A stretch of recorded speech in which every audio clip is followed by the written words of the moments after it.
morning. Good morning. Oh, let's try that again. Good morning. Good morning. Very good. Welcome to the December meeting of the Dallas chapter of the Sons of the American Revolution. As we begin our program, I would call on Chaplain Pounders to lead us in the opening. Please stand.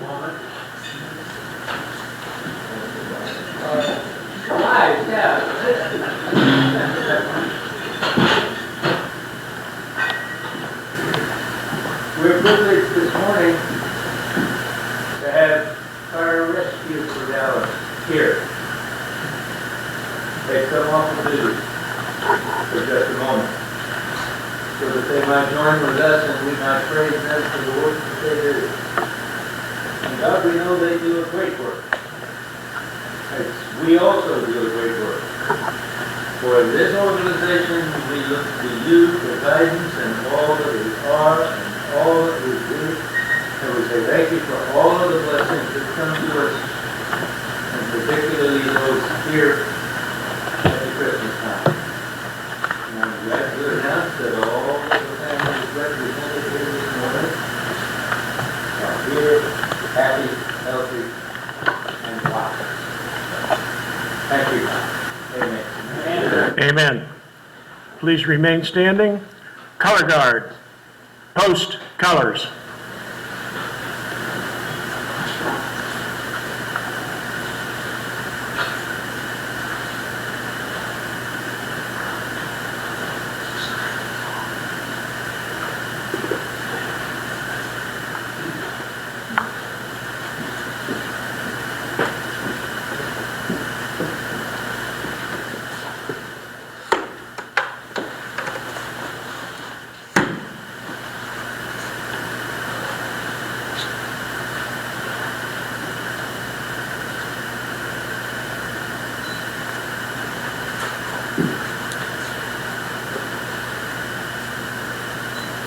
Please join me in the Pledge of the Allegiance. I pledge allegiance to the flag of the United States of America and to the republic for which it stands, one nation, under God, indivisible, with liberty and justice for all. Mark, would you lead us in the Texas flag? On the Texas flag. I pledge allegiance to thee, Texas, one state, under God, one and indivisible. Alan Prather, the affirmation of the SAR. We, the descendants of the heroes of the American Revolution, who by their sacrifices established the United States of America, reaffirm our faith in the principles of liberty and our constitutional republic, and solemnly pledge ourselves to defend them against every foe. And John Morton, would you lead us in the song? My country, 'tis of thee, sweet land of liberty, of thee I sing. Land where my fathers died, land of the pilgrim's pride, from every mountainside, let freedom ring. You may be seated.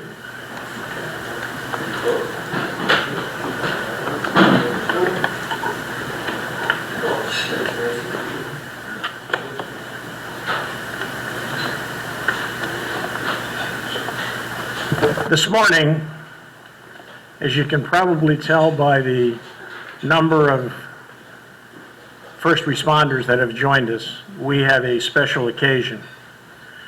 As most of you know and the community knows, in March we always recognize our first responders.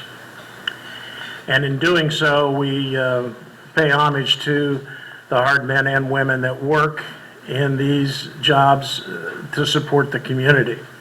And I say this only because, as I've met these gentlemen this morning, this is the reason I go to sleep, and I sleep pretty good at night.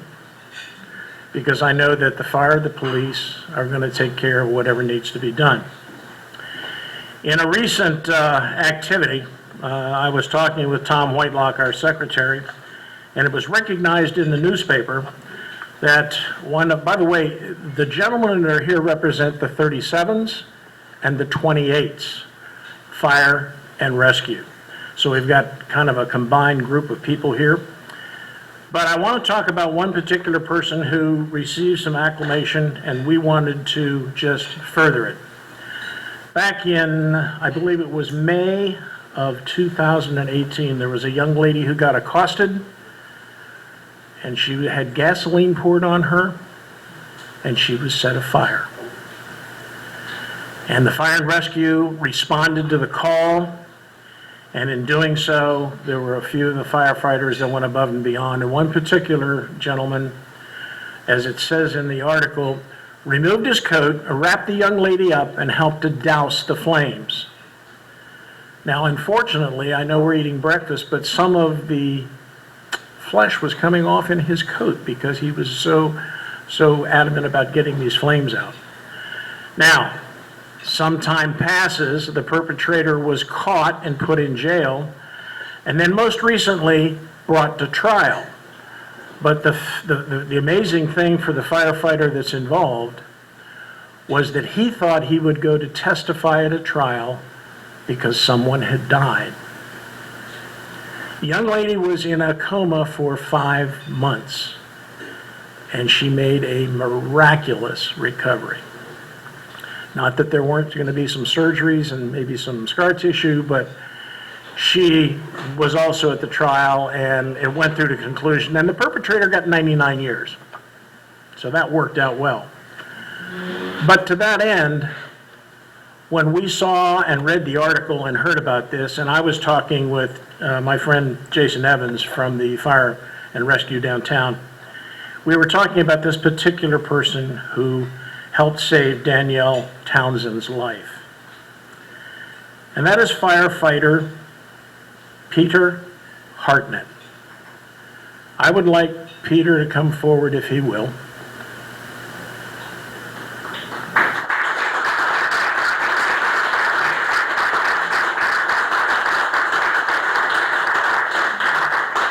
And I'd also like, while Tom's taking pictures, Jerry Pinkerton, could you join me up here as well? Pardon? He's Tom, I'm Tom, and he's Jerry. Okay. You don't have to remember, all we were badges too. It's pretty easy, Tom and Jerry. Yeah, Tom and Jerry, very easy. Cartoon, right? He's already. Peter, on behalf of a thankful community for all that gets done and for all of the recognition of the gentlemen out there that you probably don't get enough of, and as I was talking with one of the folks, you don't get paid enough, you don't get enough time off, you don't have enough pension, we still love you. But for all that you do, Peter, we thank you. Welcome. Thank you. All right. We'd like you to have that. Okay. And this is the highest award that we can give to a civilian, and it is the life-saving medal. Wow. Wear Thank that you. with pride. Appreciate that. All right.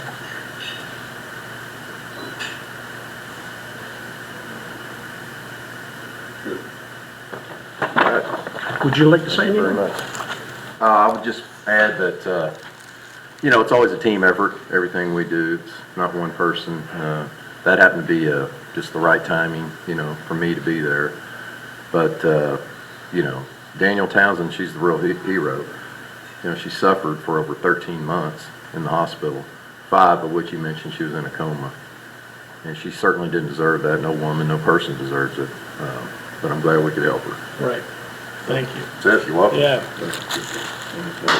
Oh.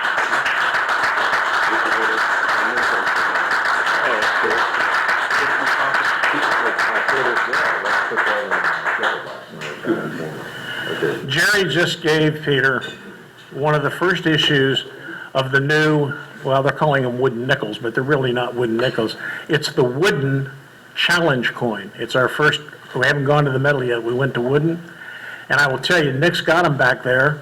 For what it's worth, they're $3 a piece or 2 for $5. And they're a great token to give away. He can carry that in his pocket from now on. By the way, Peter if you're ever out in public and you'd see any of us that you recognize this morning, and we're anywhere where they might be serving adult beverages, you want to put that challenge coin on the table.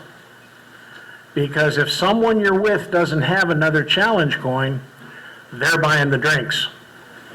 All right, okay. Gentlemen, could I have all 37 and 28 please stand so we could recognize each and every one of you?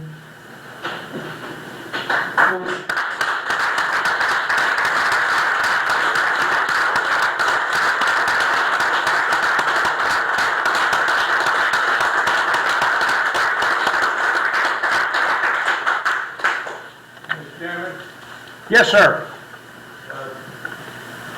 on my own behalf, having used the services of this group just very recently, I called, and within 5 minutes or less, they were there, took charge, took everything necessary, and got my wife to the hospital in no time flat. And I'm going to tell you what, you guys are wonderful, and we appreciate every one of you and everything that you do. Amen.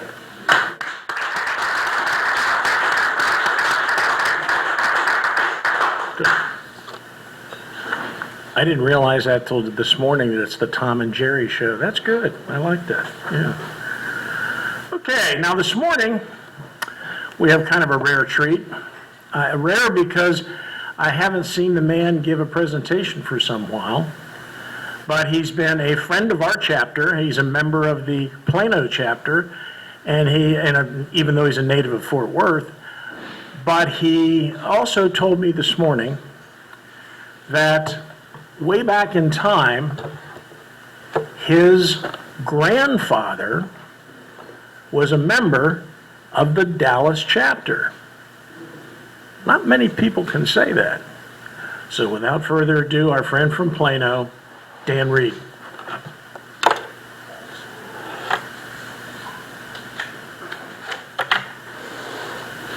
Thank you, Tom. You're welcome. Good morning. Good to see you. I recognize any number of people out here this morning, and I'm so glad to see you, and I'll try to be as boring as possible. What I wanted to tell you just a little bit about my family. My grandfather, whose name was Byron Beecher Columbus Williams, and he lived in the shadow of the old wooden roller coaster at Fair Park. He worked not at the Ford plant, but he worked for the Texas and Pacific Railroad, and I think he never worked a day outside of the Ford plant down on Grand Avenue. And this is a part of history that we all forget about. And that's my grandfather. My son-in-law, who lives in Columbia, Tennessee, and my daughter, who takes care of the Polk house there in Columbia, that was James Polk's hometown. His name is William Jack Crawford III. And William Jack Crawford I lived in the shadows of the roller coaster at Fair Park and worked at the Ford plant, badge number 3. And during the Depression, he worked every day at the Ford plant under the supervision of Henry Ford, oiling the assembly line so that it could be reopened when they started making cars there again. And his family was very, very proud of that situation. And now I'll start in with my program. I have with me today an unusual piece of United States history. And I'll start by saying that this is the first This is the first rifled musket ever used or made by the U.S. government. And these were contract because at Harper's Ferry, which was open, and at Springfield, Missouri, where they were making these things, the government didn't own a machine that put rifles in the barrels. They could only make smooth bores. So they contracted out to a Philadelphia gunmaker named Henry Derringer. Ever heard the name? Well, of course you have, and everybody knows why. To make these rifled muskets. When I first saw this one, I'm looking at it, and I'm looking at the end of the barrel and put my hand in it's smooth bore. And I said, well, how can it be rifled? When you take a little flashlight and stand it down there, exactly 2.5 inches down in here, the rifling start and go down. And I thought, what in the world did they make that for? Well, you remember they used to bite the bullet? They bit the end off of that paper cartridge and stuck that paper cartridge in there and then rammed it down. And if you had riflings up here at the end of the barrel, you couldn't get the paper cartridge in it. So they fixed it where you could take a round out of your cartridge box, put it in here. And these rifles were manufactured starting in 1814. And you say, well, wait a minute, this is a percussion cap rifle. Yeah, it is, but if you'll notice around here, you'll see that it used to have holes in it where they had all the flintlock mechanism on them. These were made as flintlocks. And these were ordered right at the end of the official end of the War of 1812. And these were to be used on the frontier. They had no bayonet lock because they didn't want bayonets on the rifles. These were to be made to fight our indigenous population that we were engaged at. Number one, the Seminoles in Florida. That's what this was made for. These rifles are clearly marked U.S. on them. They're clearly marked with Henry Derringer, and they were used in every war from 1814. First ones were probably not really produced till about 1815 by the time they made them, up until and through the Civil War. And in the 1870s, there were still some of these that had been converted to percussion in the California National Guard armories in the state of California. They had been issued to.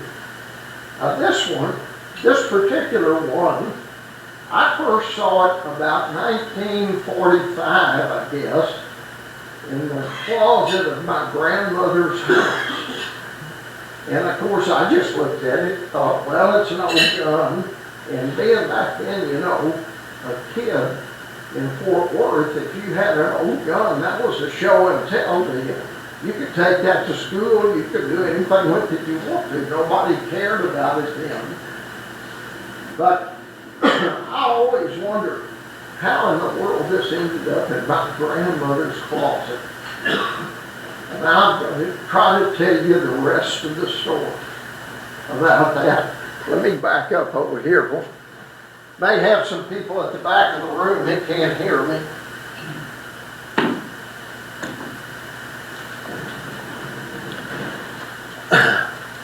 My grandmother Reed was born Gracie Ann Dotson, D-O-T-S-O-N, in Cridersville, Ohio, in 1870. And she died in Fort Worth in 1974. That's right, she was 104 years old. And she was the last Reed Dotson from that generation to survive. And we have no idea how she lived that long, except she did. And we don't have any secrets of life, but in her closet was this particular rifle. And in her bedroom, there was a little corner stand, and in that corner there were pictures of two gentlemen in Civil War uniforms.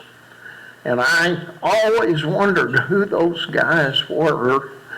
And years after she died, I got a hold of all the family pictures, and some of my relatives told me, well, said, this gentleman is your great-grandfather, Samuel Dotson. And he enlisted in the 81st Ohio Volunteer Infantry in 1862 as a 29-year-old sergeant. And I said, how did he enlist as a sergeant? Well, he could read and write. He owned a store in Cridersville, and he could read and write and cipher and do other things. So apparently they needed somebody that could do that, so they gave him the rank of sergeant to enter. And apparently he wasn't supposed to do much fighting. And we think this musket was issued to him because it had no place on it to carry a bayonet. And of course the tactics at that time in the Civil War were, we lined up a regiment across and we charged across a field in a straight line and mowed each other down, because our tactics hadn't caught up with the fact that these rifles would shoot 300 yards accurately instead of 50 yards like the smooth bores did. So we think that's how this ended up in our closet, but we're not sure. But his mother's name was Mary Magdalena Deffenbaugh. And her great-grandfather was Daniel Deffenbaugh, and he was a captain in the New York State Militia during the Civil War, and fortunately, one of my ancestors, although I have not proved it, actually being retired, I can't afford it anymore, if you know what I mean. But that other picture that was in the thing was of my grandfather Mason.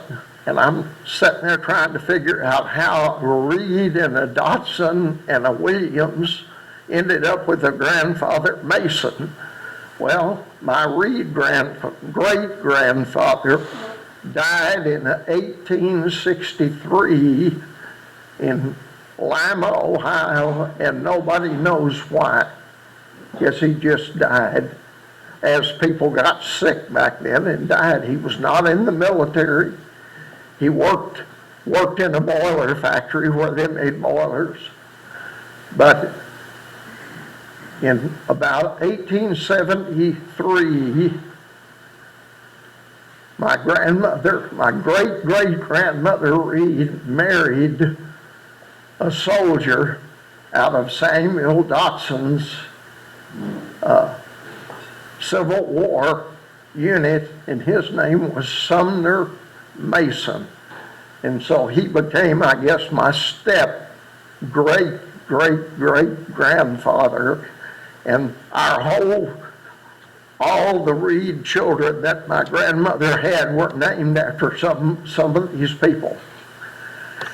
And I guess that's the rest of the story. So now you know how a musket from the 1814 era ended up probably serving in the Civil War with my great-great-grandfather Samuel Dotson. And I hope that was interesting, and thank you for your kind listening. Thank you. You realize you make some Ohio roots. Oh, yeah. I'm from Ohio. All Ohio. I love it, yeah. Stay right here.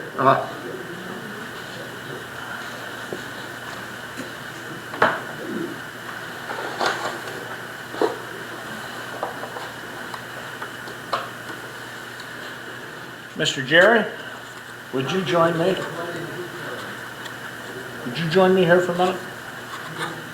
We're going to do some more of the Tom and Jerry show. Hey, I love it.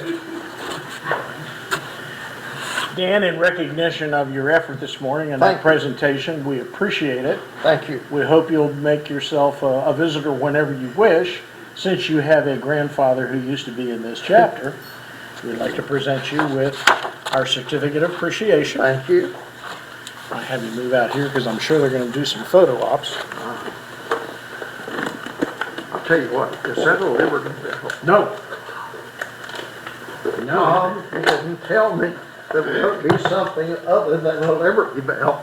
It's, Very few people have these. Oh, man, Okay, I love it.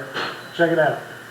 Oh, thank you very, This is our very 90th much. anniversary mug, I'm aware of that. and you have a 90th anniversary pin too. Thank you very much. You're welcome. I appreciate it. and if you come back, we'll give you ink for the picture. Yeah, we'll give you Well, ink if you come back whatever. again. Exactly. Come on, Jerry, take a look at it. That's Yeah, I have to look at some. Yeah, just trying to protect you. Thank you, Dan. Thank you. You bet.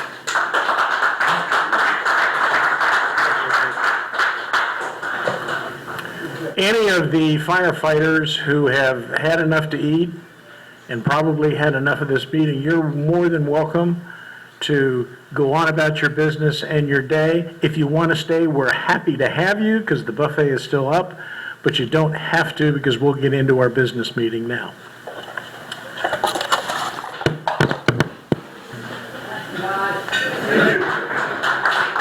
Thanks, guys. Go Lions!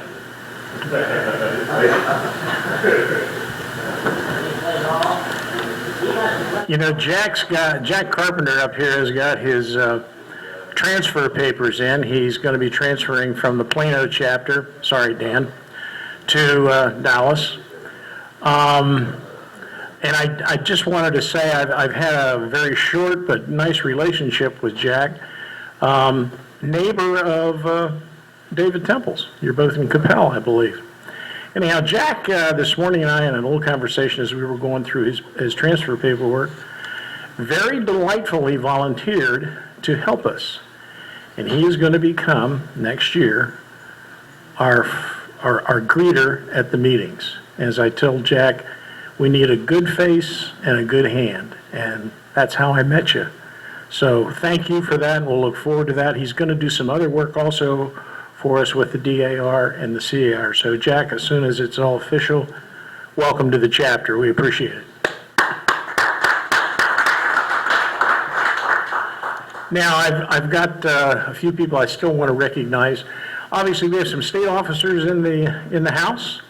We've got our Chancellor, Tracy Pounders. We've got our Reverend, obviously, Frank Pounders, member of the chapter. We also have Jerry Brown, who's the Inland Registrar. More importantly, we also have our state president, David Temple, and he has a few words to talk about year-end, and he'd like to join us.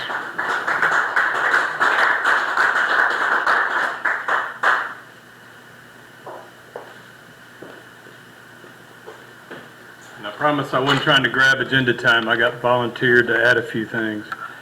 One thing I would mention to the chapter and the contest chairmen that are out there, deadlines are fast approaching for entries for all of the youth contests.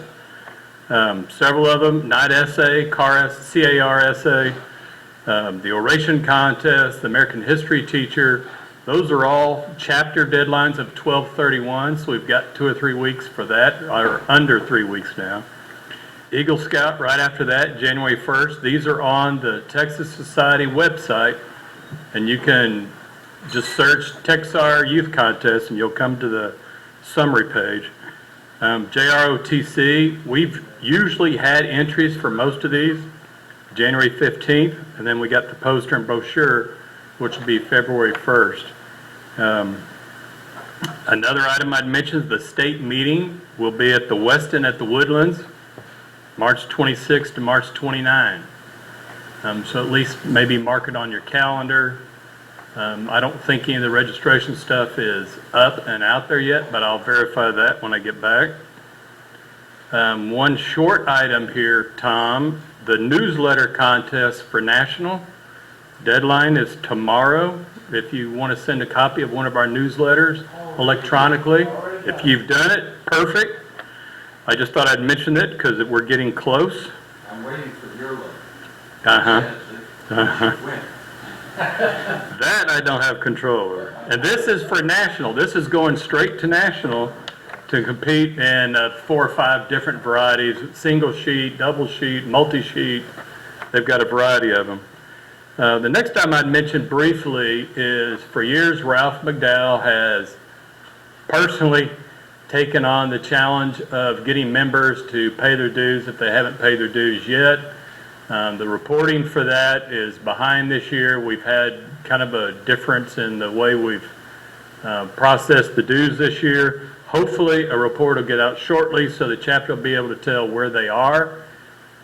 When you get that report, that doesn't mean those are the only dues that have been paid. Those are the dues that have been processed to that point. There's a multitude of dues with a bookkeeping service we have in Houston that's trying to help us, so bear with us, be patient. We're trying to get those done. Hopefully we've got it all resolved by the January timeline. I think that's pretty much what I got, Tom. Okay. It was a pleasure. Thank you. Appreciate that. Yeah. Okay, couple quick things. I mentioned this in the spirit of good faith. I've had a discussion with our friends here at Presbyterian Village. The good news is they want us to stay. The better news is they're not going to increase the price. The possible sidebar of that is we got to be out of here by 10 o'clock. So we're going to move our meetings quicker and keep them as concise as possible. To that, I've also gotten a letter back from the Presbyterian that they recognize that we will not be here in January. Our January meeting is going to be held Tuesday evening, January 14th, at the Crown Plaza Hotel in Addison. And I believe everybody in this room got an email from me either Thursday or Friday explaining that. I put pass-outs on the table. This is going to be a pretty nice affair. We've got a nice room. We've looked at it. We're going to have good space. We're going to have some entertainment, which I think you'll enjoy. Robert Adams, our former president, state president, he's actually been with this guy a couple times as he's entertained. It's the guy who owns WBAP radio station, and he does quite a nice entertaining evening. So you're going to have good food, good fellowship, good entertainment, and we got it all for the price of $37.50 a plate. And this is member, guest, or spouse. I should say spouse first, guest second. I did that when I was typing the memo, and my wife said, no, spouses go first. You're right, they do. So be sure and mark your calendar for January 14th, Tuesday evening, and you'll hear more about that as we're going forward. Today, later on, Tom is going to submit the slate. Well, we've seen the slate last month of the officers for next year. As a sidebar, there's a couple of us who've decided that we will run again next year to serve the chapter, but we are looking for some support because we have some good folks that will not be serving next year as they have in the capacity. Tom, after 57 consecutive years of officership and serving, has decided he's had all the fun he can have. Now, he's going to be, if you will, Tracy, he's going to be of counsel, because I'm not letting him off that easy, because anything I need to know, I call Tom. He doesn't give me the right answer, but that's neither here nor there. Our great historian back here has gone on to bigger and better things. He will not be our historian next year, and he's been reaching out for the last couple of months for people to help us be the historian. It's a matter of collecting, correlating, and putting it in a book. Joseph can tell you what he's done, and we've been very fortunate because we won some awards. He just recently got one for last year. By the way, the newsletter that David was talking about, last year we had 2 good awards that I was able to stand up for. One was what Tom did with the newspaper at the state level, and also we were talking about the youth contest. We won 2nd place in the state in the brochure contest when we went down to the Griner Academy. So we've had a lot of success in that, but we need to shore up some of that. Mr. Secretary, the approval of the minutes. Has everybody seen the minutes? As distributed, as posted on the website, move for approval. So done? All in favor, aye? Aye. They're approved. Thank you, Tom. Price of the newsletter will definitely go down. Until you're better paid. For the treasurer, news about the budget?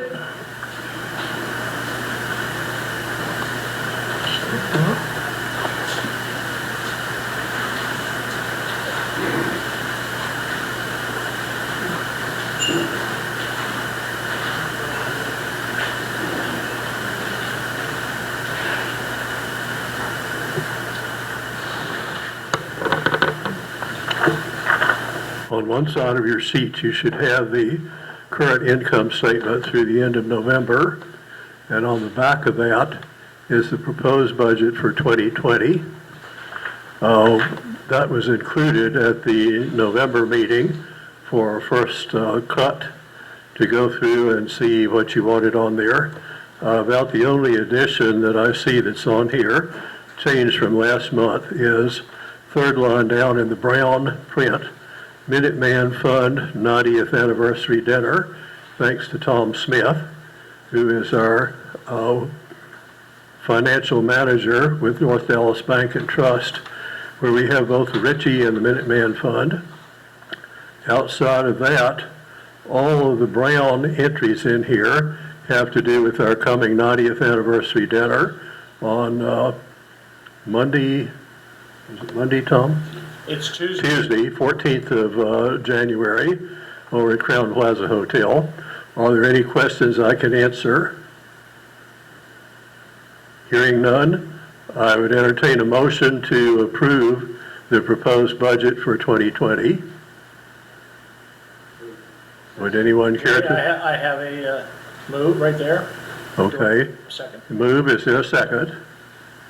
Yes? Second, okay. Having been moved and seconded, is there a discussion? Hearing no discussion, President Tom? All in favor, say aye. Aye. It's approved. Thank you. Thank you. Nick is one of those officers on the slate that's serving again for the umpteenth time. Thank God for guys like him. Okay, just moving ahead and looking into the future a little bit beyond our January meeting. The February meeting, we will, a little bit out of sorts because it was done before in the past with the installation of our new officers, which will be in January at the dinner. In February, we're going to have the Golden Sledgehammer Award. For those of you who know about it, it's for the hardest working person in the chapter to be recognized. And it doesn't have to be in the forefront, it can be in behind the scenes.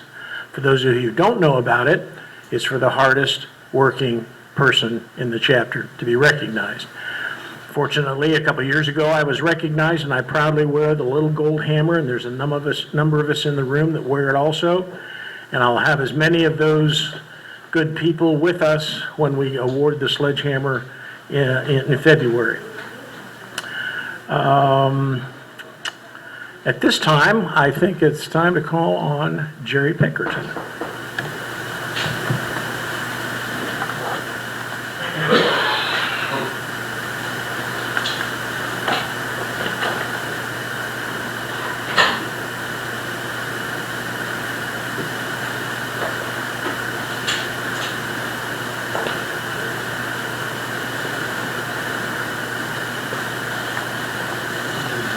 Thank you, Tom.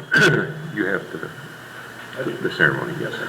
Today, we're honored to induct our newest member into fellowship and membership with us. Glasses that you have to have when you get a certain age kind of get in the way sometimes. So anyway, we have John Paul Labanowski, who is just recently was approved and was able to join us today. And so you're going to lead it? Sure. Okay. I'm going to have you move right over here with me. Okay.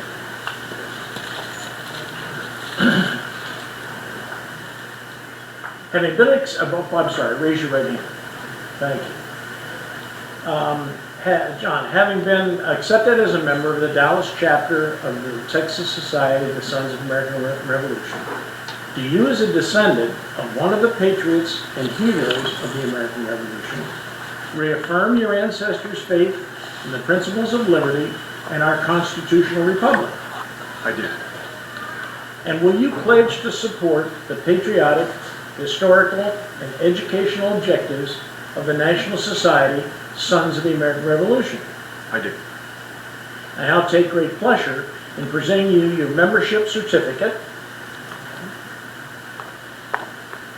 And is there anyone here to do the pinning? I will do the pinning for Okay, you. our registrar will pin the lapel and explain its presence.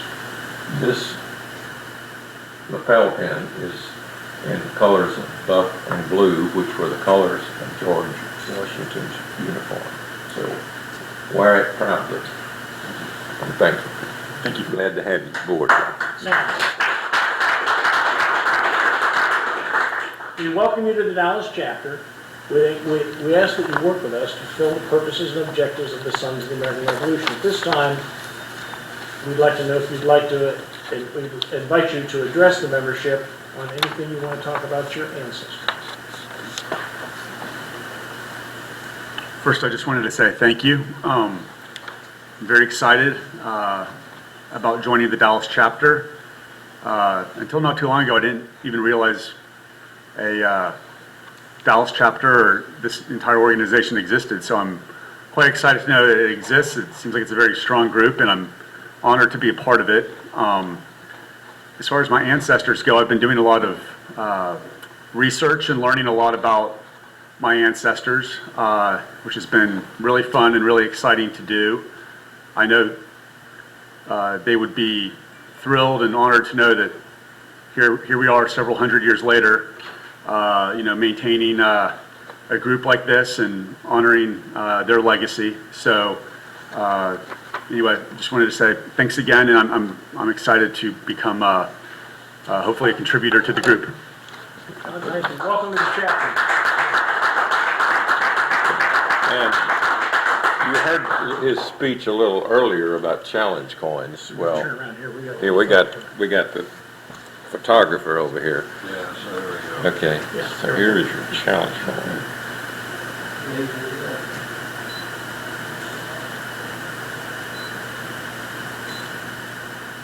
For new members, we get the coin that has the SAR information on it. So, Thank you. you're welcome. I carry one in my wallet, and if I ever run into you, the first thing I'm going to do is put mine on the table. You better have yours, you're mine. Welcome to the chapter. Glad to have you. Thank you. We're also today hopefully getting a transfer member, a reinstated member back with us who's been gone for several years, and now his schedule permits him to join in an active role again. You want to stand up, and this is Harry Moore. Here, I appreciate your courtesy and hospitality. Look forward to seeing you again. We have several in the queue. We probably will have no more until sometime in the first quarter, but I fully expect that by the end of the first quarter, we will have about 5 more through national and be inducted. Perfect. I know I say this ad nauseum, but not only Jerry Brown at the inland level, but Jerry here at our level, these registrars do yeoman's duty in getting these people in and getting the forms completed. And, without them, we don't grow. So we really appreciate the activity. By the way, Mr. Moore, I'm going to talk to you, maybe not today, but later on, because I noticed you had the Moore stream going into Tennessee. Is that correct? Yes. Okay. My former business partner, his name is Moore, and his granddad and great-granddad are from Tennessee. And he has lineage, and I've been working on him to get him into the chapter. So I'm going to find out if there's any link between my former partner, Moore, and you, because, Tennessee's a big state, but come on, how many Moores are there? Good, all right. Anyhow, we'll be glad to have the transfer.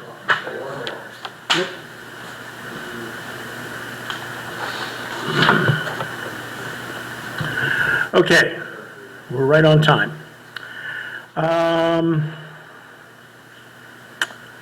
Talked to Sergeant, we did the Advisory Council update. For those of you who've heard us talk about it in the past, Tom Smith and William Richardson and Marshall Scanlon have been helping me and Tom this year in an advisory capacity, and we've gotten a few things accomplished.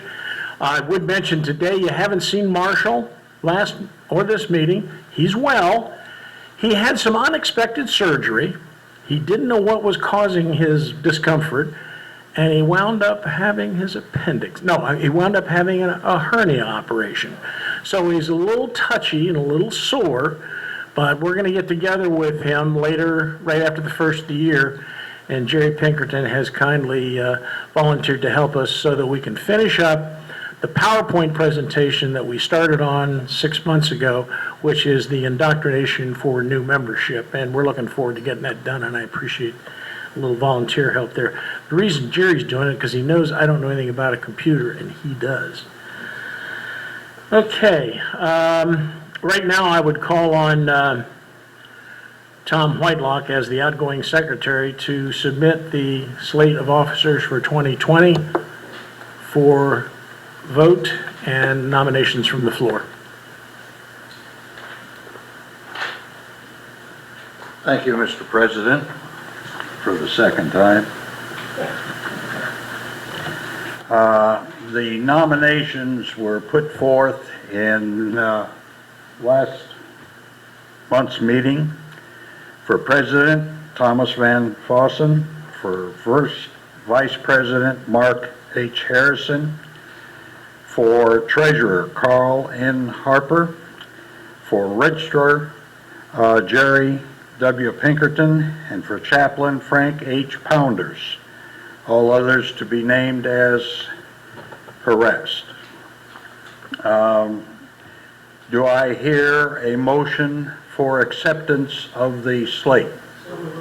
So moved by Tracy Pounders, and a second? Second by Jerry Brown. All those in favor say aye. Aye. All those opposed say nay. Do I hear a grunt? Well, so passed, Mr. President. They will appear for installation at the January installation dinner. As Whitelock first told me years ago, God loves a volunteer. We're going to make it happen. I said it last year, we got some stuff done. We're going to get more done next year, and some of the newer people will probably press you into some duty from time to time. We can always use good help. And if you really want to be active, I'll be contacting you. Trust me. Okay, for the cause, how about old business? Is there any old business that we want to clear up before year end? I always stop when I see the treasurer move because I don't know what that means. He's just bringing forth the door prize tickets. Oh, okay. However, Mr. President. Yes, sir. I believe that by tradition, we always pass the tricorn December meeting to garner some donations for the wait staff that has worked throughout the year in cleaning up after us and setting the places and so forth. I know that you're saving a lot of your money for the challenge coins that Nick Harper is going to hustle. But at the same time, we do need some way to thank them without tapping our budget for it. So I'll be passing the hats. Starting with Kissel. Tom, I'll catch you after we get done. Yeah, it's in the mail. No, it'll be a check, don't worry about it. I don't want to let any time go by without mentioning Sue Ann. Sue Ann, is there anything you'd like to add this morning about the wreaths? Yeah, the challenge coins. Bradley, so Bradley Sue, I'm sorry, yeah.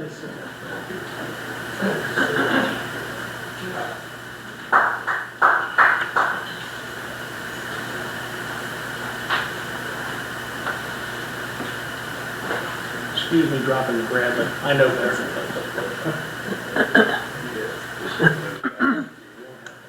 Today is Wreaths Across America, and you've probably seen it on the news with them delivering the wreaths, especially out at the Dallas National Cemetery. The David Pendleton chapter is going to Allen Cemetery in Allen, Texas. The DAR chapter in McKinney is sponsoring that. They did it last year and they're doing it this year. And I found out about it because that's where my relatives are buried. And so we'll be doing 4 of our own relatives today at noon is when they have the program and then the placing of the wreaths. And our next big thing for David Pendleton, you know, we're going to be 100 years old, and we'll be celebrating February the 9th, I believe it is. It's a Sunday at the George Washington T at the DAR house at Fair Park. Bradley Sue, that February celebration on the 9th at the DAR house, is that open to anyone or invited guests only? Okay, so we definitely want to be there for that. February 9th at the DAR house. Thank you very much. Make sure I got this covered. Okay. On the membership, I think we've kind of been through some of the membership issues. We're growing. We're doing a terrific job on that. We just want to make sure that if there's anything that we get dragging on the dues, we'll be calling people to make sure they've got their dues in. The youth contest, we're working on those behind the scenes. Color Guard. Would you like to at least talk about the Color Guard and at least give us a little wrap up on the Veterans Day Parade and the most recent funeral? Yeah. Sure thing. I'll just go up there.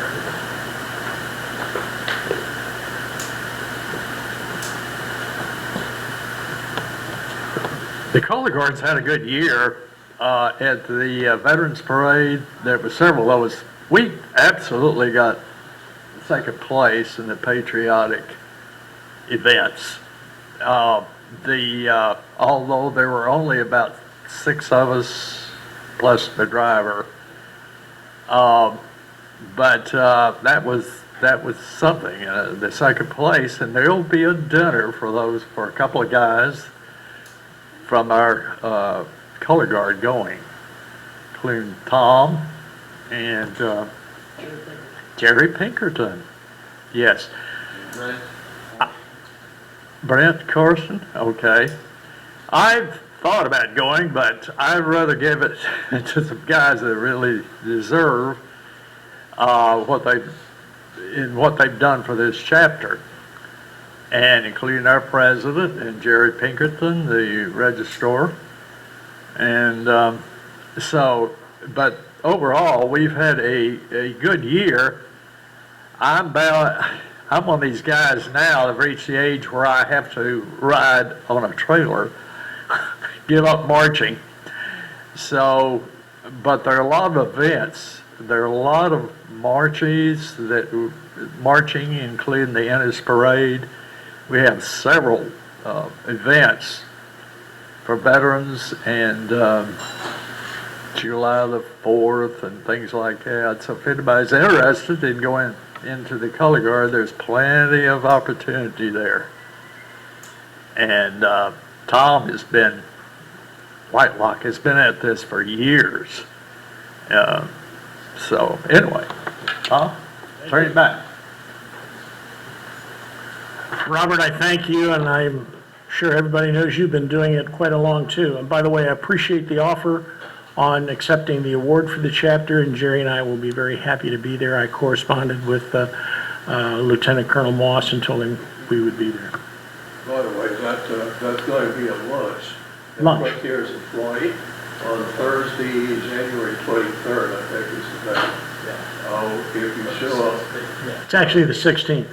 16th. Yes, sir. Okay, a week early. Anyway, if you show up between 10:30 and 11, there will be a buffet line. It is, Eddie Dean's Barbecue, which comes from Dallas, South Lamar. Very good. We've used them every year. So you guys don't have to listen to any boring speeches. From 10:30 to 11, just get right in line, go through, have a seat there on the mezzanine overlooking the airplanes. But send as many as are willing to come, for heaven's sake. We have, it's a crime how much food we have to throw away each year from participants that don't show up to just come and eat with us or come to receive a reward and eat with us. You can have to come even though. The whole group is here. As far as I'm concerned, I invite everybody who's served with SAR in the parade. By the way, If you can make it. the guy that hits himself goes by King Moss. Yes, Right. Colonel he goes by King instead. King Moss. So that's the way he likes to get dressed. That's like Bradley Sue. Yeah. Okay. Yes. Well, to that end, I went ahead and accepted the invitation and invited Jerry, since I had heard that we always had food left over. Oh, sorry. Okay. All right, moving right along. For the cause, new business. Is there anything we want to bring to the floor in new business? Last time for the year, new business. Okay, moving along. Let us move to one of the more pleasant duties. Let's do door prizes. Why not? All mixed up? Well, not quite. Not Spread quite, them out, okay. so there'll be no bias. How many do we have? We have 7 as usual. 7 as usual. Large, beautiful, like new books. Like new books, very nice. All right, get your hot little tickets out, guys. Where's that tricorn at? First number is 476. Got one. Way to go, Chalmers.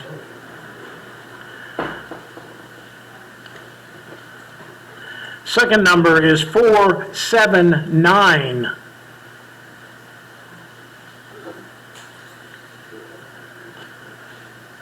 Four, 7, 3.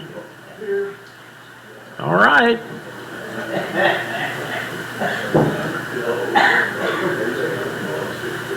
How about 530?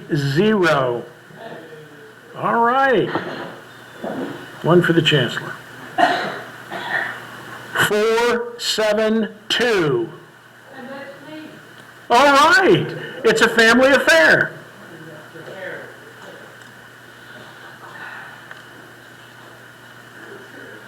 474.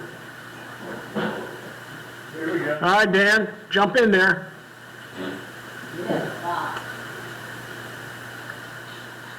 How many more we got?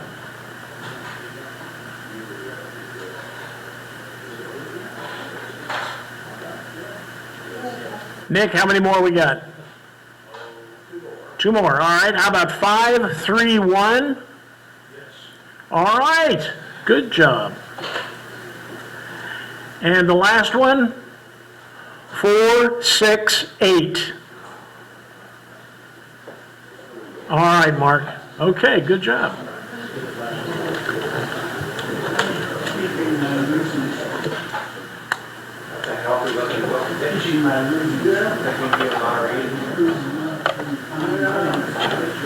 Okay. Okay,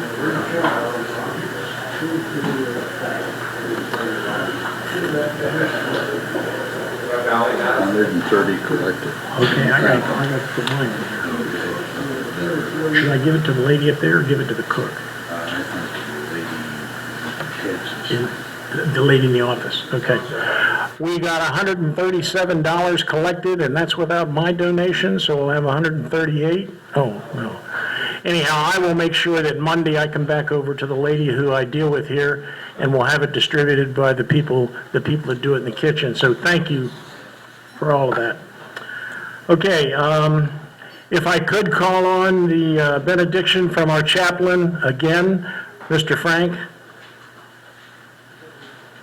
Would you all rise, please?